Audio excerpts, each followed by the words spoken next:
lagi.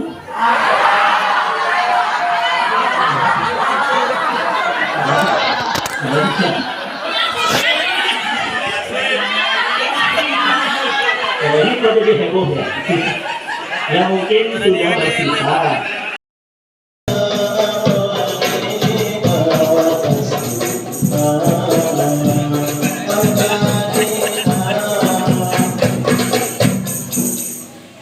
Bismillahirrahmanirrahim. Assalamualaikum warahmatullahi wabarakatuh.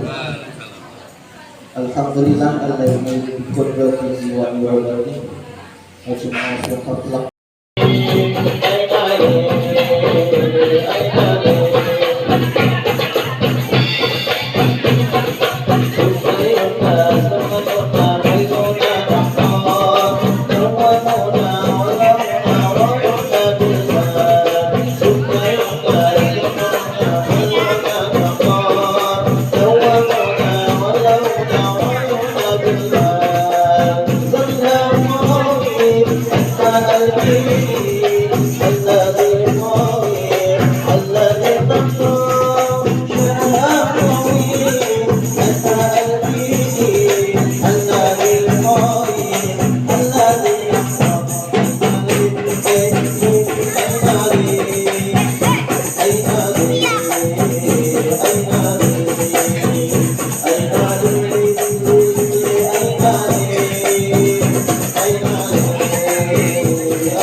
دورت الأيام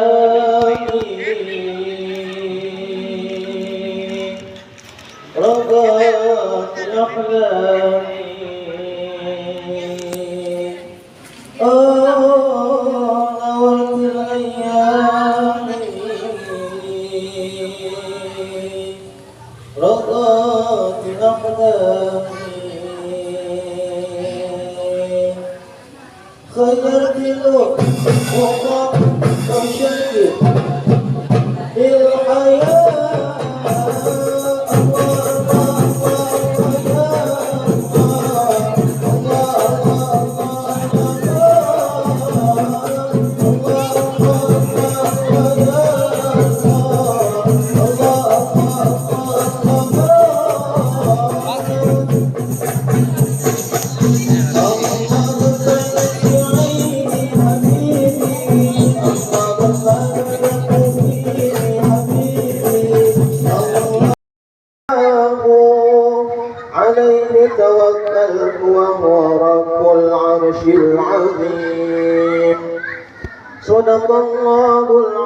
العلي العظيم وبلغ رسوله النبي الحبيب الكريم الحمد لله رب العالمين إن الله وملائكته يصلون على النبي يا أيها الذين آمنوا صلوا عليه وسلموا تسليما اللهم صل وسلم وبارك عليه الجنة ونعيمها سعد لمن يصلي ويسلم ويبارك عليه بسم الله الرحمن الرحيم يا رسول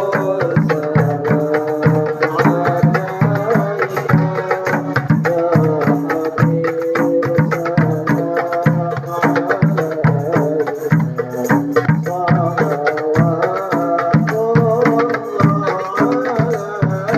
يا حبيب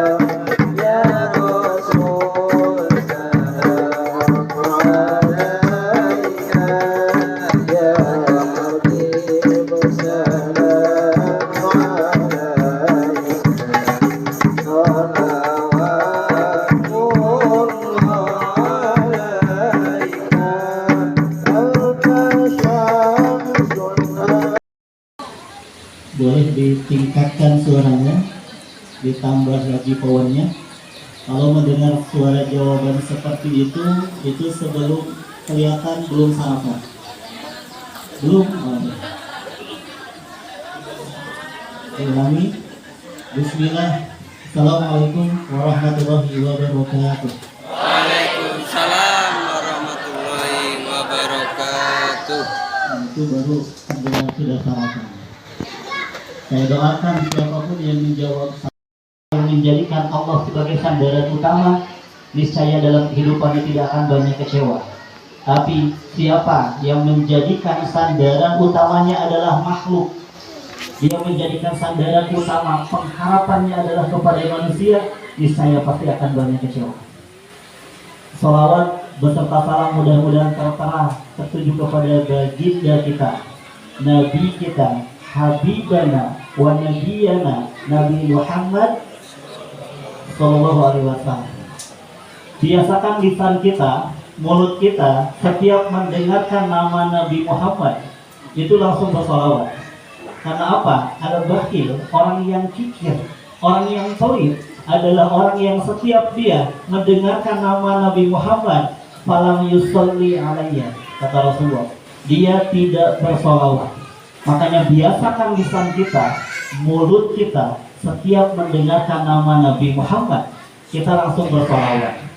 Sama seperti kalau ibu lagi jemur pakaian, tiba-tiba ada orang yang nyaut, Assalamualaikum, langsung menjawab, Waalaikumsalam. Refleks lisan kita. Atau ibu ketika lagi jalan-jalan, tiba-tiba dengar suara musik, kesana kemari membawa alamat teteo, ada yang kenapa refleks mengatakan itu?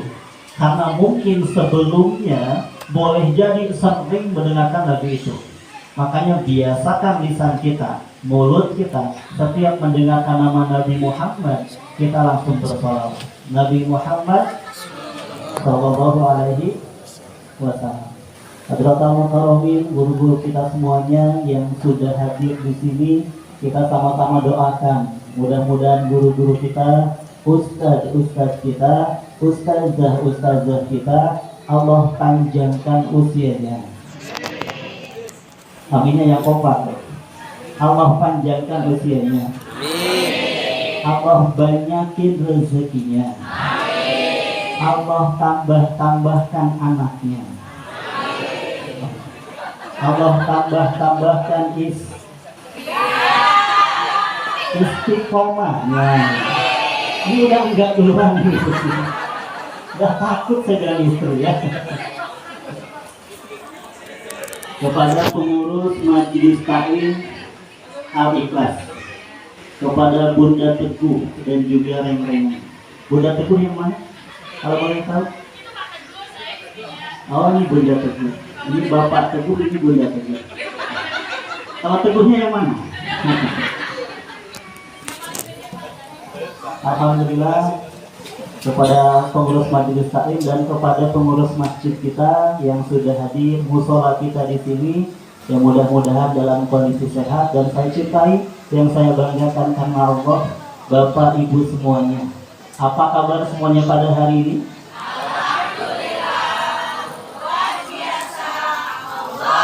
Nah, beda-beda jawabannya ya. Saya terakhir datang ke Jogja, itu sekitar kemarin juga baru pulang dari Jogja. Bulan kemarin ke Jogja, itu ketika datang ke sebuah pengajian, Bu. Itu di satu joglo, itu penuh banget. Dari ujung sampai ke ujung yang hadir itu penuh. Ketika sudah salam, sudah pembukaan, yang paling pertama saya tanya adalah tentang bagaimana kabarnya pada hari ini. Namun ketika di sana kaget banget, karena mendapatkan jawaban yang beda dari yang lain. Jadi ketika saya tanya kepada semuanya, Bapak Ibu, apa kabar semuanya pada hari ini? Kompak semuanya menjawab seperti ini. Alhamdulillah, luar biasa, Allahu Akbar, yes, yes, yes. Nah, jawabannya beda dari yang lain. Bisa Bapak Ibu jawabannya seperti itu? Bisa seperti itu? Oke, kita uji ya. Baik, Bapak Ibu semuanya, apa kabar semuanya pada hari ini? Alhamdulillah, luar biasa, Allahu Akbar. Yes, yes, yes. Masih ada yang ragu-ragu melakukannya. Masih ada yang setengah hati melakukannya. Masih ada yang tengok kiri kanan, yang lain melakukan ataupun tidak. Padahal, mohon maaf lahir batin, hadirin. Ketika saya bertanya seperti itu, sebenarnya saya sedang mengetes bagaimana kinerja otak hadirin. Jadi ketika tadi saya tanya, apa kabar semuanya pada hari ini? Ada yang menjawab, tapi menjawabnya hanya dengan lisannya aja, dengan mulutnya aja. Alhamdulillah, luar biasa, Allahu Akbar, yes, yes, yes. Dia sedang punya masalah dengan otak bagian kanannya. Ada yang menjawab, tapi menjawabnya hanya dengan gerakan tubuhnya aja. Dia punya masalah dengan otak bagian kirinya. Ada yang lain sudah pada kompak semuanya. Alhamdulillah, luar biasa, Allahu Akbar, yes, yes, yes. Ada yang tidak mau melakukan sama sekali, karena merasa apa-apaan sih. Udah dimulai pengajiannya. Kalau itu yang ada dalam pikirannya, kalau itu yang ada dalam hatinya, kalau itu yang dia katakan, berarti dia sedang punya masalah dengan kejiwaannya. Gila berarti ya. Saya ingatkan sekali lagi, kalau ada yang tidak melakukannya, berarti dia sedang punya masalah dengan kejiwaan. Baik hadirin, apa kabar semuanya pada hari ini? Luar biasa, Allahu Akbar. Yes, yes, yes. Takbir. Nah, kata orang Bekasi ini semangat, ternyata benar ya. Alhamdulillah, saya bisa bersilaturahmi dengan semua yang ada di sini. Sebelumnya mohon izin untuk menyampaikan. Dan izin di sini penyampaian saya itu bukan seperti pengajian pada umumnya. Tapi ada terapi yang ingin saya berikan, yang mudah-mudahan di sini yang sudah menikah bisa mendapatkan baiti jannati. Yang sudah menikah bisa mendapatkan pernikahan yang sakinah, mawaddah dan warahmah. Kenapa saya tahu? Di sini tadi tertawa, ada yang tersenyum, tapi boleh jadi hatinya ada yang sedang menangis. Boleh jadi sedang punya permasalahan yang besar, yang nggak tahu bagaimana harus menyelesaikannya, tapi dibalik itu semuanya dia tutupi dengan tertawa dan juga senyuman. Mudah-mudahan setelah ini kita bisa lebih senang dalam kehidupan kita dan rumah tangga kita bisa kita perbaiki dan bisa mendapatkan keluarga yang sakinah, mawaddah dan warahmah. Tapi sebelumnya Bapak Ibu, ada beberapa hal dulu yang ingin saya minta. Yang pertama, boleh silakan duduknya dirapihkan dulu. Kalau sekiranya duduk di tempat yang kurang nyaman, Bapak duduk tapi kepanasan boleh maju sedikit ya. Karena biasanya kalau kepanasan ininya itu berangkat ya. Kalau kepanasan boleh maju sedikit. Boleh silakan duduknya dirapihkan satu dengan yang lainnya. Mohon maaf lahir batin, saya bukan bermaksud untuk menggurui, tapi mudah-mudahan dampaknya bisa sama-sama kita rasakan. Karena ini pelatihan Bapak Ibu, dan pelatihan ini akan didapatkan manfaatnya untuk siapa yang ikut dengan apa yang saya sampaikan. Maka mohon izin untuk bapak-bapak ketika tidak keberatan boleh duduknya di depan saya. Silakan. Ketika diminta untuk ke depan, Pak, itu golakan hati bergejolak di sana. Nah, saya udah nyaman di sini, nggak mau diatur. Itu Pak PR-nya. Kita sama-sama menghidupkan majelis Rasulullah. Jadi Rasulullah itu dalam majelis ilmu paling senang duduknya itu dekat-dekat, rapat-rapat, bahkan disebutkan lutut sahabat itu dekat dengan lutut yang lain. Kalau ada rambut, kalau ada daun yang jatuh, maka daun yang jatuh ini itu ke atas lutut sahabat yang lain. Itu saking dekat dan juga rapatnya. Oke, alhamdulillah. Bunda juga boleh yang belakang maju sedikit agar sama-sama memaksimalkan. Kalau ada yang minta ke depan dia nggak mau, ini salah satu ciri keras hatinya. Makin nggak mau, makin keras hatinya. Silakan Bun, kecuali kalau memang ada hajat di belakang. Ya. Oke. Yang kedua, boleh saya minta kalau masih ada HP di depannya, HP-nya boleh dimasukkan dulu. Karena biasanya HP ini yang paling mengganggu ketika kita sedang belajar, Bu. Padahal yang namanya ilmu itu sama seperti mata rantai, yang dimana ujung rantai sampai ke ujung itu kita harus punya. Ada satu saja yang putus, maka kita tidak bisa mendapatkan kesempurnaan rantainya. Begitupun ilmu. Makanya silakan untuk HP-nya dimasukkan dulu ataupun disilentkan. Boleh saya minta angkat tangan kanannya? Bapak Ibu angkat tangan kanannya, simpan di pundak teman sebelah kanannya. Angkat tangannya, simpan di pundak teman sebelah kanannya. Boleh. Boleh ditepuk-tepuk dulu Pak. Tepuk-tepuk dulu Bu. Ikuti yang saya katakan, Bu. Ini takwa, ini lagi. Bu. Bangun. Jangan ngantuk. Jangan tidur. Jangan lemas. Jangan main HP. HP-nya dimasukkan, disilentkan. Kalau tidak, dijadikan door prize. Boleh tangan kirinya simpan di pundak sebelah kirinya. Kalau yang kirinya kelihatan sedang ngantuk, agak keras sedikit nggak apa-apa. Boleh tepuk-tepuk dulu. Tepuk-tepuk dulu Bu Pak. Ikuti yang saya katakan, iya. Aku tidak akan ngantuk.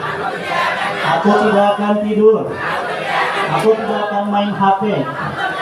Kalau aku ngantuk, kalau aku tidur, kalau aku main HP, HP-ku buat kamu.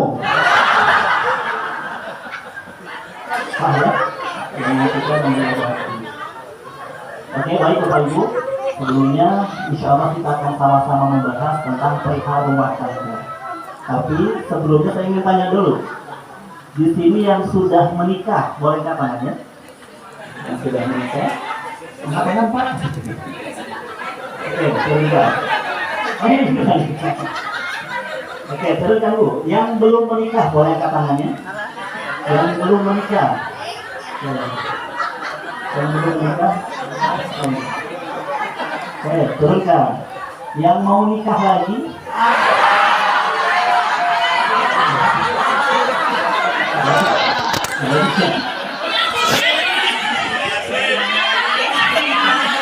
Ini kok jadi heboh ya?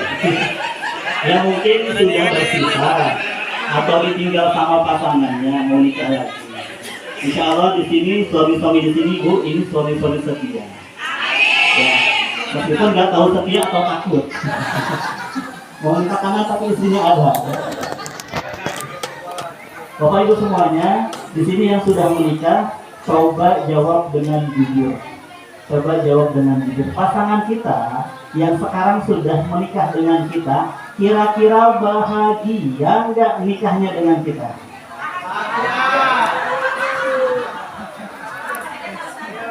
Suami kita, istri kita yang sudah menikah dengan kita, itu kira-kira bahagia nggak nikahnya dengan kita? Saya tunjuk jawab. Ayah sudah menikah punya istri. Kira-kira istri ayah bahagia nggak nikah sama ayah? Bahagia. Yang jujur aja, jujur. Bahagia ayah? Bahagia. Sudah ditanya? Belum. Bunda punya suami. Suami Bunda kira-kira bahagia nggak nikah sama Bunda? Pernah ditanya? Pernah nggak waktu? Mana ya? Ayah, istri ayah kira-kira bahagia nggak nikah sama ayah? Bahagia. Pernah ditanya ya? Belum.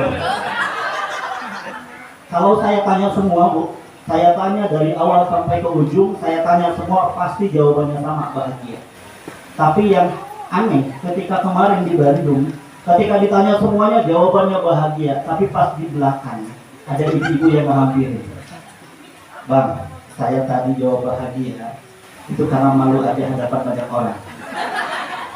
Sebenarnya bang, saya nggak bahagia. Kalau bukan karena anak limbang ini, sudah saya tinggalkan dia. Jadi ternyata Pak, banyak istri yang bertahan dengan suaminya itu bukan karena bahagia, tapi karena apa? Karena anak. Kalau bukan karena anak, sudah ketinggalkan kau. Mudah-mudahan kita nggak seperti itu.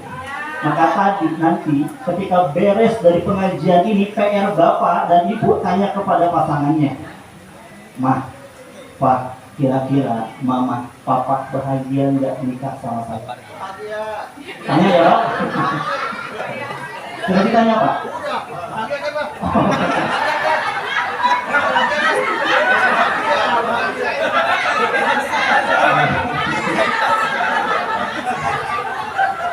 Wah ini jangan-jangan jadi berantem kan? Ditanyakan Bu, ini serius, ditanyakan kepada pasangan kita. Jadi ternyata Bapak Ibu, pemahaman kita tentang pasangan itu penting sekali kita miliki. Karena boleh jadi pasangan kita itu merasa nggak dicintai sama kita. Karena apa? Ternyata cara kita mencintai tidak sesuai dengan pasangan, tidak sesuai dengan apa yang diharapkan oleh pasangan kita. Dalam satu hadis Rasulullah pernah menyampaikan, khairukum li ahli wa ana khairukum li ahli. Sebaik-baik di antara kalian adalah yang paling terbaik terhadap keluarganya. Wa ana khairukum li ahli, dan aku adalah orang yang terbaik di antara keluargaku. Jadi Bapak Ibu di sini, kalau ingin tahu siapa yang paling terbaik di antara Bapak Ibu, siapa yang paling terbaik dengan keluarganya. Boleh jadi di sini terkenalnya orang baik, suka ikut majelis taklim, suka sholat ke masjid, orangnya baik, dijaga bahasanya. Tapi siapa yang paling tahu tentang kita adalah pasangan kita. Makanya tanya kepada pasangan kita, Mah, kira-kira Papa sudah akhlaknya Al-Quran atau belum? Kira-kira akhlak Papa sudah baik atau belum? Belum.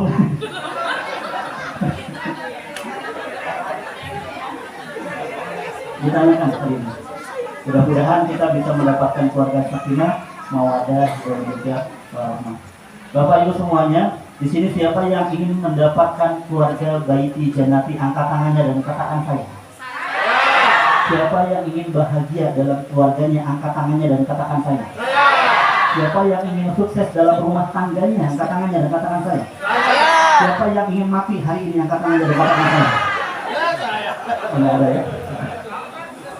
Bahagia mau, sukses mau, mati jangan. Itu hadirin. Kalau kita ingin bahagia dalam kehidupan rumah tangga kita, maka resep yang pertama Bu, dengarkan. Resep yang pertama adalah kita menerima apa yang menjadi kekurangan pasangan kita. Ketika bunda, ayah fokus dengan kekurangan pasangan, maka yang muncul itu pasti kekurangannya. Kalau yang difokuskan adalah kekurangannya, gendutnya, cerewetnya, jeleknya, fokusnya kekurangan aja, yang muncul itu pasti kekurangan. Dan ketika yang munculnya terus kekurangan, maka yang terjadi pasti rumput tetangga lebih hijau dibandingkan dengan rumput yang dipunya. Istri tetangga lebih cantik dengan istri kita. Suami tetangga lebih gagah dibandingkan dengan suami kita. Karena apa? Yang difokuskan oleh kita adalah kekurangan pasangan kita. Boleh semuanya tundukkan pandangannya ke bawah. Lihat matanya ke bawah. Boleh? Lihat ke bawah semuanya, Bu. Bisa lihat tangan saya lagi ngapain? Kenapa nggak bisa lihat? Bisa lihat ya? Oke, angkat lagi pandangannya. Kenapa nggak bisa lihat? Karena fokusnya itu difokuskan ke bawah. Jadi nggak lihat tangan saya lagi ngapain. Begitupun dengan pasangan. Kalau yang difokuskan adalah kekurangan pasangan kita, maka yang muncul pasti adalah kekurangan pasangan. Dan sifatnya, Bu, ketika yang kita iri adalah kenikmatan orang, kenikmatan kita nggak terasa. Orang punya mobil mewah, orang punya rumah bagus, orang punya istri cantik, orang kerjaannya bagus, fokusnya kelebihan orang, maka kenikmatan kita itu nggak akan terasa. Ada seorang bapak-bapak, dia bawa mobil, ketika bawa mobil, berhenti, tangannya diangkat seperti ini. Dibuka kaca sebelah kanan, ketika dibuka, ada seseorang yang sedang mencangkul. Dia mencangkul, diantari makanan sama keluarganya. Gak mewah-mewah makanannya, cuma ikan asin dan juga sambal terasi. Makan mereka kelihatan nikmat banget. Orang yang sedang nyetir mobil ini, yang sedang bawa mobil ini, ketika lihat yang sedang mencangkul, tiba-tiba dia mengatakan, kayaknya enak ya jadi pencangkul. Indah banget, senang banget hidupnya. Yang sedang nyangkul ketika melanjutkan, pandangannya diarahkan ke jalan, lihat orang bawa mobil, tiba-tiba mengatakan, kayaknya enak ya jadi orang yang punya mobil, bisa ngajak kemana keluarga. Kira-kira yang menjadi kenyataannya di sini, yang bahagia itu yang mencangkul atau yang punya mobil? Orang yang mencangkul atau orang yang punya mobil? Siapa yang bahagia di sini?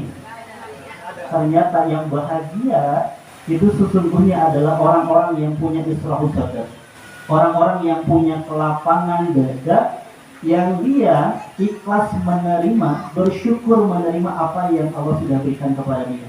Jadi bahagia nggak akan bisa ibu dapatkan selama syukur nggak ada dalam hati kita. Kalau syukur ada, termasuk syukur dengan pasangan kita, dan yakinilah pasangan yang Allah berikan kepada kita sekarang, meskipun dia punya kekurangan, meskipun dia nggak secantik artis, meskipun hartanya nggak banyak, dia adalah pasangan yang terbaik yang Allah berikan kepada kita. Ikhlas menerima pasangan kita bagaimanapun dia. Siap? Siapa yang ikhlas menerima pasangannya, apapun kondisinya, angkat tangannya dan katakan saya. Siapa di sini yang belum ikhlas dengan kondisi pasangannya, angkat tangannya dan katakan saya. Gak ada? Ada, Bu?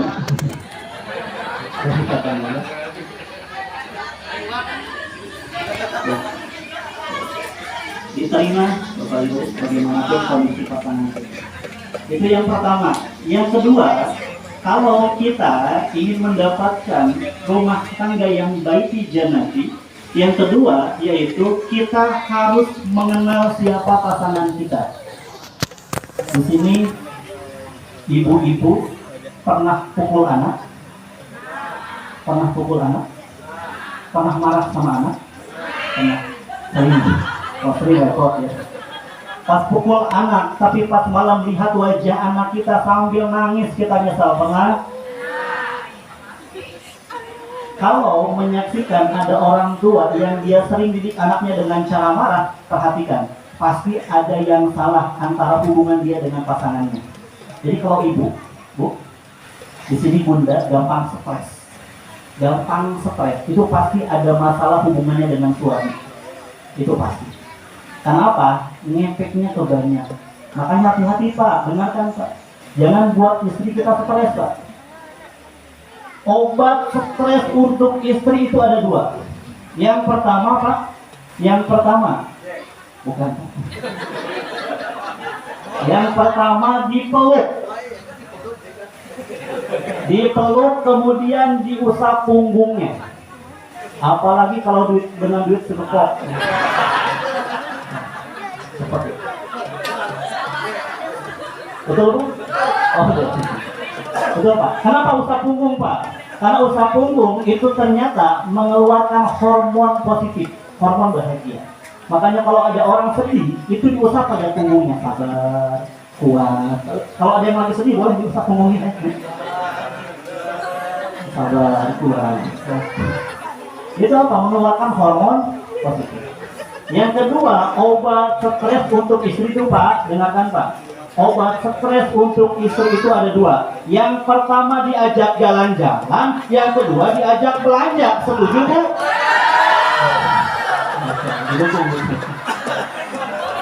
Ini kompak banget. Betul Pak. Karena apa Pak? Betul, karena istri itu tiap hari melakukan banyak pekerjaan yang sama. Jaga anak, beresin rumah, beresin pakaian, dan yang lainnya. Jadi gampang stres kalau melakukan sesuatu yang sama. Maka ternyata cara untuk melepaskan seperti itu dengan cara diajak jalan-jalan dan juga diajak belanja. Meskipun nggak belanja senang, betul itu? Meskipun nggak belanja tetap senang, apalagi kalau belanja, nggak senang ya. Itu Pak. Jadi kenali siapa pasangan kita. Pak, istri Bapak perempuan bukan? Jawab Pak. Jangan sampai ragu. Istri Bapak perempuan bukan? Ya perempuan. Perempuan itu makhluk yang Rasulullah sebutkan sebagai seseorang yang diciptakan dari tulang rusuk sebelah kiri. Tulang rusuk itu bukan tulang kaki. Karena perempuan diciptakan bukan untuk diinjak, bukan untuk dihinakan. Bukan juga diciptakan dari tulang tengkorak, karena perempuan bukan hanya untuk disanjung dan juga dipuja, tapi perempuan diciptakan dari tulang rusuk sebelah kiri yang dekat dengan tangan, yang harus dijaga dan juga dilindungi, yang dekat dengan hati, yang harus disayangi dan juga dicintai. Makanya Pak, ketika menghadapi perempuan, kita harus paham bagaimana karakter perempuan. Belajar dari Rasulullah. Setiap Rasulullah mendapati istrinya marah, bagaimana respon Rasulullah Pak? Istri kita marah, respon kita gimana? Apakah marah lagi atau ikut dengan cara Rasulullah? Kalau marah lagi, itulah yang menyebabkan kenapa rumah tangga kita nggak pernah harmonis. Karena apa? Marah itu api, dilawan dengan marah dengan api makin besar. Ternyata yang diajarkan oleh Rasulullah dalam rumah tangga kita, setiap istri marah, yang pertama disenyumin Pak. Jadi kalau istri lagi marah, Masya Allah, istri saya kalau lagi marah makin cantik. Disenyumin Pak. Suka Bu digituin Bu?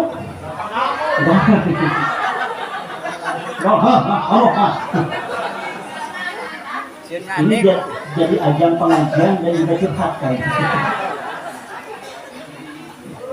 itu Pak. Jadi disenyumin. Bahkan dalam satu kondisi Rasulullah senyum dengan istrinya dan mengatakan kepada para sahabat, Dorot umukum, perhatikan tuh, ibunda kalian sedang cemburu. Jadi ditenangkan Pak. Ditenangkan. Ada satu mantra yang bisa kita katakan ketika istri lagi marah Pak. Ini mantra ini mujarab. Mau mantranya Pak? Mau mantranya Pak? Mau? Ikuti saya Pak. Ibu-ibu diam. Ini mantranya Pak. Sini, sini, sini. Dan lagi. Lebih kompak. Itu Pak mantranya. Jadi istri lagi marah, suami katakan sini, sini, sini. Langsung minta maaf. Kan nggak salah, walaupun nggak salah. Karena dalam pandangan perempuan biasanya laki-laki selalu salah. Kalaupun laki-lakinya yang salah, kalaupun perempuannya yang salah, laki-laki penyebabnya. Udah minta maaf Pak. Sini. Minta maaf. Aku yang salah. Iya kan? Iya. Tahu salahnya apa? Enggak. Kok minta maaf? Aku yang salah. Katakan itu Pak kepada istri, 15 menit kemudian istri kita yang minta maaf. Kok tahu? Pengalaman. Jadi sudah saya praktekkan sebelumnya. Kenapa Pak? Perempuan itu 90% emosi, 10% logika.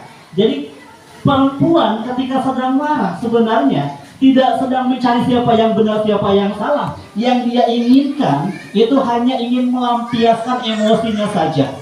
Saya pernah melihat suami istri boncengan dalam satu motor, lagi marahan. Karena lagi marahan, istrinya mukulin dari belakang. Turunkan saya di sini, turunkan saya di sini. Suaminya kan nggak tega. Jangan turun di sini sepi. Pokoknya turunkan saya di sini. Karena terus maksa juga, akhirnya suaminya minggir. Kemudian suaminya mengatakan, ya kalau begitu turun, apa kata istrinya? Jadi kamu mau turunkan saya di sini? Itu kan kayak semalam apa Pak? Kita beli di banting, nggak boleh ditendang. Kayak serba salah, itu bukan serba salah. Justru perempuan seperti itu, bukan jenis perempuan seperti itu. Ya memang perempuan seperti itu. Ya untuk bapak-bapak yang baru sadar, selamat datang dalam dunia kenyataan. Makanya Pak, penting Pak, menjadi seorang suami setenang malam ketika menghadapi marah istri kita. Wajar istri kita marah, karena capek dia ngurus anak kita. Wajar dia marah, karena banyak perabotan, banyak hal yang harus dibereskan di rumah. Jadi ikhlas menerima kemarahan istri kita. Siapa? Ya. Siapa yang siap menghadapi kemarahan istrinya? Angkat tangannya dan katakan saya. Bu, lihat siapa yang angkat tangan Bu. Suami Bu angkat tangan. Siapa yang siap menghadapi marah istrinya? Angkat tangannya, katakan saya Pak. Oh, alhamdulillah semuanya suami.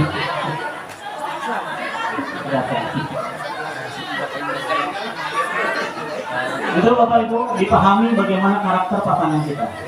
Bu, makanya buat Ibu, pernah kita mendapati suami kita pulang dari pekerjaannya? Pernah? Ketika pulang dari pekerjaannya, suka kita menyiapkan minuman untuk suami kita? Suka? Ada yang enggak di sini? Suka disiapin Pak? Ibu yang enggak suka siapin, sukakan. Yang sudah suka, istiqomah. Jadi ketika suami pulang dari pekerjaannya, Bu, ini hukumnya. Gak boleh ditanya apapun.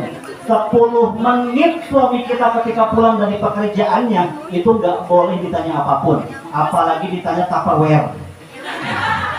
Jangan pokoknya, jangan ditanya apapun ya. Itu gak boleh. Dari mana? Dari Bunda Khadijah. Ternyata Bunda Khadijah itu ketika mendapati Rasulullah, jadi Rasulullah itu melaksanakan tahannus di Gua Hiro dari usia beliau 38 tahun, 38, 39, 40. Sudah mendapatkan wahyu pertama surat Al-Alaq 1 sampai 5, masih melaksanakan tahannus. Ketika suatu hari turun, tiba-tiba ada yang manggil, Muhammad. Kaget. Lihat ke depan gak ada siapa-siapa, lihat ke belakang gak ada siapa-siapa, samping kanan gak ada siapa-siapa, samping kiri gak ada siapa-siapa. Kaget. Ini aja deh. Di sini ada Pak Agus. Ada yang namanya Pak Agus? Oh, Pak Teguh. Pak Teguh ya. Pak Teguh pulang dari pengajian ini, tiba-tiba ada yang panggil, Pak Teguh, Pak Teguh, satenya Pak Teguh. Lihat ke depan gak ada siapa-siapa, belakang gak ada siapa-siapa, samping kanan, samping kiri gak ada siapa-siapa. Kaget nggak Pak Teguh? Kaget. Begitupun Rasulullah. Apalagi ketika lihat ke atas, ternyata lihat sosok asli dari malaikat Jibril yang memiliki 70 sayap, yang satu sayapnya bisa menutup ufuk timur sampai barat. Besar banget. Kaget, resah, gelisah. Pulang ke rumah, ngetok pintu, dibuka pintunya oleh Bunda Khadijah. Ketika dibuka pintu, lihat wajah Bunda Khadijah, setengah kekhawatiran Rasulullah langsung hilang ketika itu. PR Bunda sebagai seorang istri adalah bagaimana menjadi seorang istri yang ketika suami sedang punya masalah, lihat wajah kita setengah masalah suami langsung hilang. Bisa nggak Bu? Selama ini yang kejadian kan nggak seperti itu Pak. Suami nggak punya masalah, lihat wajah istri langsung bermasalah.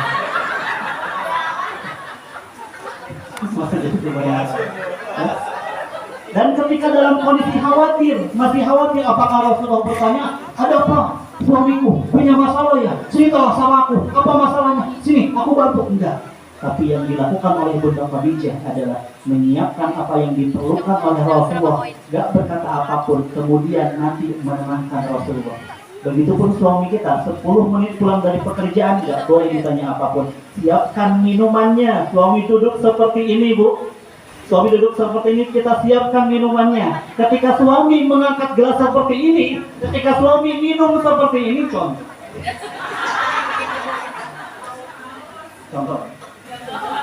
Jadi ketika suami minum seperti itu, tahu nggak Bu, pahalanya sama seperti apa? Pahalanya sama seperti umroh dan haji secara sempurna. Dengan catatan kalau kalau nggak ikhlas nggak jadi Pak, nih air susu ngutang Pak, ngutang kita banyak, yang benar kamu kerjanya. Kalau gitu nggak jadi. Kemudian diambil tangan suami kita, dicium. Sering cium suami Bu? Sering dicium Pak?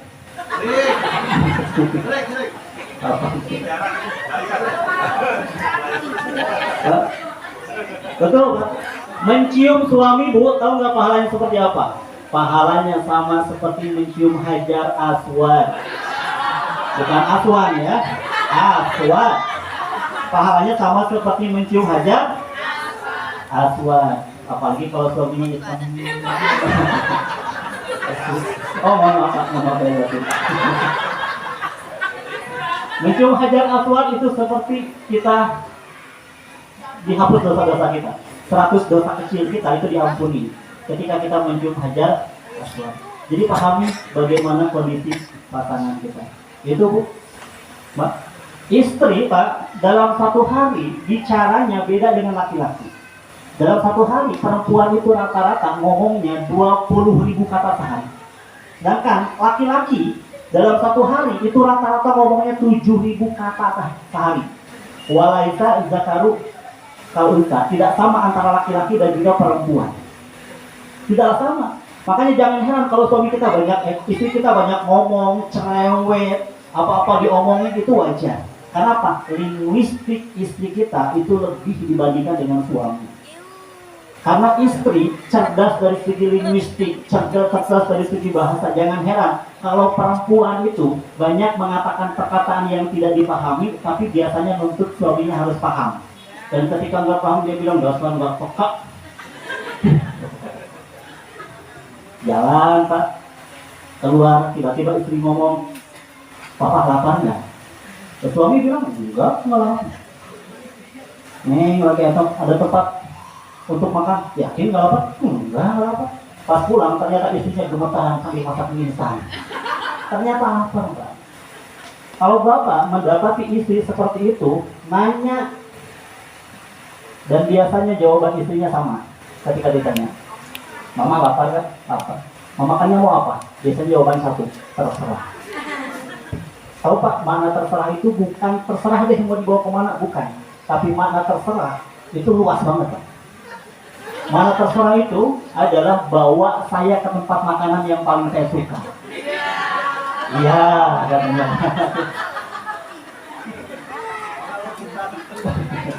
Jadi kalau istri bilang terserah, oh itu berarti cari makanan yang paling dia suka, ajak ke sana. Ya, itu Pak. Jadi komunikasi yang penting. Suami ketika dia punya masalah Bu, cenderungnya diam. Beda dengan perempuan. Perempuan ketika punya masalah cenderungnya ingin ngomong, cenderungnya speak, ingin bicara. Makanya perempuan pernah punya masalah, ketika punya masalah cerita sama orang tiba-tiba jadi tenang. Meskipun dia nggak berikan solusi, bisa jadi tenang. Karena apa? Ketika dia berbicara, ada rasa ketenangan. Makanya penting Bapak Ibu, ketika dalam rumah tangga, sebelum tidur, coba biasakan ngobrol dengan pasangan. Walaupun cuma sebentar. Dan ngobrolnya jangan sambil main HP. Simpan HP-nya, fokus dengan pasangan kita. Itu yang mengeratkan antara hubungan kita dengan pasangan kita. Ya, insya Allah. Bapak Ibu semuanya, silahkan pahami apa yang menjadi karakter pasangan kita. Ketika kita sudah memahami bagaimana karakter pasangan kita, akhirnya kita tahu bagaimana cara mendekati yang terbaik dengan pasangan kita. Ya, insya Allah. Sekarang yang ketiga, ada 5 sifat yang harus dimiliki dalam rumah tangga. Ketika 5 sifat ini kita miliki, maka baik janati pun akan kita miliki. Yang pertama, sifat yang perlu bapak dan ibu punya dalam rumah tangga yang pertama, yaitu sifat yang bisa menahan nafsu amarah. Yang jadi pertanyaannya, siapa yang mulai hari ini, yang mulai detik ini, yang tidak akan marah lagi? Semangat loh. Ibu nggak ada. Ada yang angkat tangan berat banget ya, insya Allah.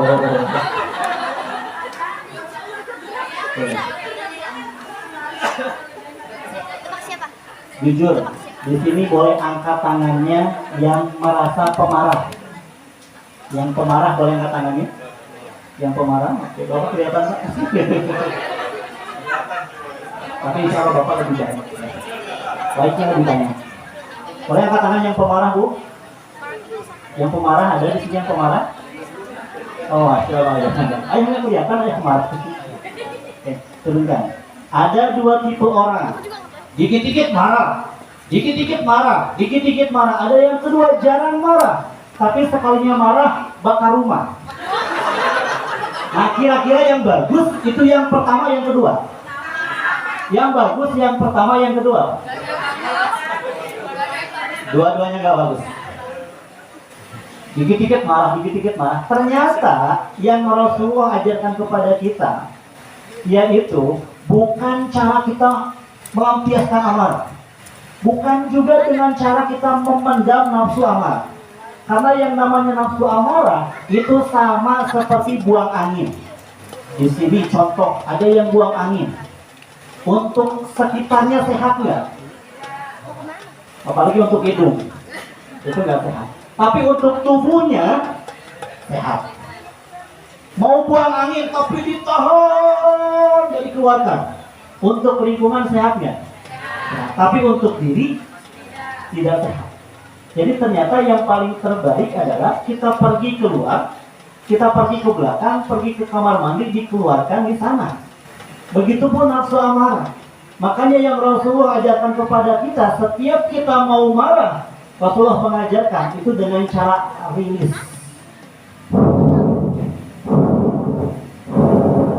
Dengan cara nafsu amarahnya yang dikeluarkan. Ya, saya tanya sekali lagi, siapa di antara Bapak Ibu yang mulai sekarang yang tidak akan marah lagi, angkat tangannya dan katakan saya? Ini banyak yang mau berani ya.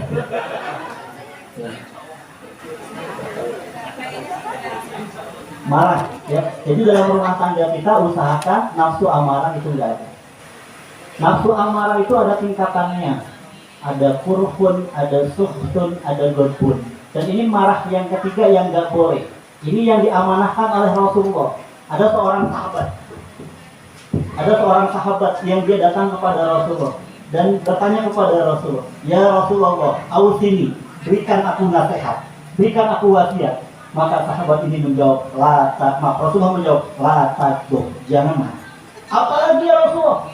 La takduk, jangan marah. Apalagi? La takduk, jangan marah. Sampai 3 kali disebutkan, jangan marah, jangan marah, jangan marah. Bahkan dalam hadis lain kita menemukan la takduk walakal jannah, jangan marah, maka bagimu surga. Jadi marah ini yang harus sama-sama kita kendalikan. Godpun atau godok ini yang harus sama-sama kita kendalikan. Pengajaran dari Rasulullah, setiap kita mau marah, Bu, yang pertama, setiap kita mau marah, kita langsung ingat Allah dengan cara beristighfar. Boleh beristighfar semuanya? Astagfirullahaladzim. Perhatikan, setiap kita beristighfar, coba sekali lagi. Setiap kita beristighfar, itu ada salah satu makhorijul huruf yang dibacakan, yaitu huruf ghin, huruf go. Astagfirullahaladzim, astagfirullahaladzim, astagfirullahaladzim. Kalau dibacakannya dengan cara benar, itu ternyata menyebabkan banyaknya nafas yang keluar dari mulut, kemudian nanti banyaknya oksigen yang ditarik dari hidung. Nafas yang keluar dari mulut, ini namanya karbon dioksida. Orang yang banyak mengeluarkan karbon dioksida itu biasanya akan menjadi tenang. Makanya bapak ibu yang takut ngomong di depan umum gemeteran, air nafas dari hidung dikeluarkan lewat mulut, lama-lama akan menjadi tenang karena banyak mengeluarkan karbon dioksida.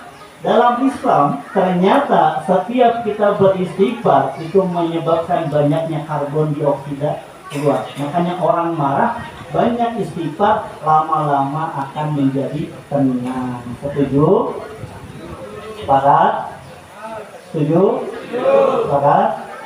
Untuk melatih konsentrasi, setiap saya mengatakan setuju, jawabnya sepakat. Setiap saya mengatakan sepakat, jawabnya setuju. Setuju? Sepakat? Setuju, setuju, sepakat? Sepakat, sepakat, setuju? Sepakat, sepakat, setuju, setuju? Sepakat, setuju, setuju, sepakat, sepakat, setuju, setuju, sepakat, setuju, sepakat, sepakat, setuju? Sepakat. Itu Pak. Jadi setiap kita mau marah, marah sama anak minimal istighfar 3 kali. Marah kepada suami, marah kepada istri, minimal istighfarnya 9 kali. Lebih banyak, ya. Marah sama anak, astagfirullah, astagfirullah, astagfirullah. Marah kepada suami, astagfirullah, astagfirullah, astagfirullah, astagfirullah, 9. Lebih banyak. Tapi istighfarnya dengan cara benar-benar dihayati agar dampaknya terasa. Jadi istighfarnya jangan seperti ini. Astagfirullahaladzim. Istighfar ya. Cuma marah ya. Apa istighfar? Astagfirullah, kemudian astagfirullah.